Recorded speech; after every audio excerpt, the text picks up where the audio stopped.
All right, I want to bring in a terrific columnist who's broken up a whole lot of issues in relation to Victoria's lockdown. Business columnist with the Australian Robert Gottliebsen joins me now. Robert Gottliebsen, thank you for coming on the show. You've really started the whole debate about laws in relation to workplace security, where there are a number of opportunities, I suppose, for Victorians to get the answers to the hotel quarantine saga that we perhaps, I fear, won't get from the Coat inquiry. Where do you think this is all headed? Well, first of all, I think you did a fantastic service for the community in that program you have on Sunday on Sky News. It was first class. I think that will propel a lot of journalism in the area. You could see some terrible things went on. But the laws of Victoria are very good. They were set up by Steve Bracks, and these WorkSafe laws give enormous power to the WorkSafe Commissioner, and he has to use them. Now, to this stage, he hasn't used them. You had a story this morning about the flow of cash, how 30 million had moved out of Victorian coffers into a cleaning group, no proper documentation, no proper approval. He could follow that cash all the way through the person who got it and wherever it went after that.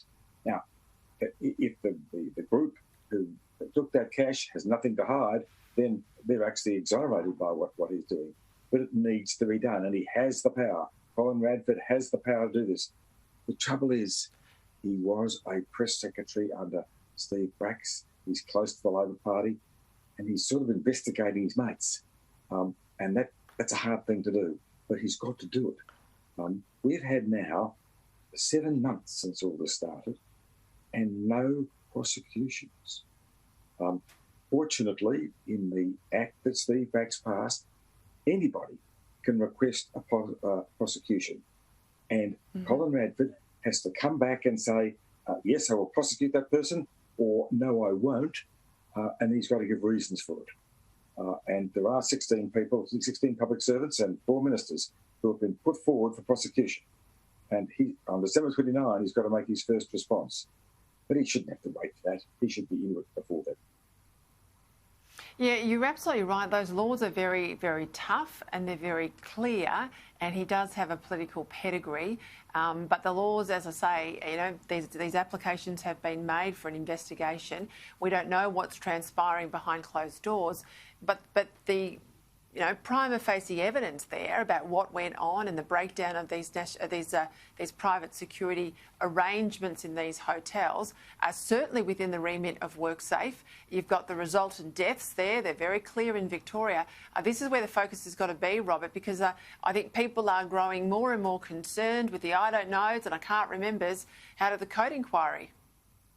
Just imagine if there was a major factory blow-up of some sort, and the cause of that blow-up was machinery bought a very odd way, with no approvals, nothing like that.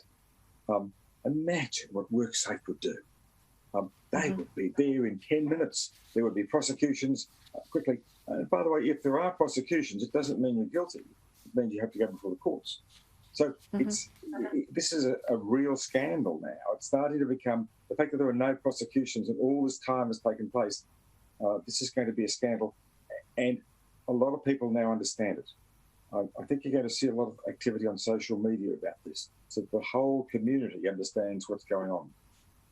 I think they do. I think they do. We'll watch it closely. We'll always look forward, as I do, to your columns. Robert Gottliebsen, thank you for your time.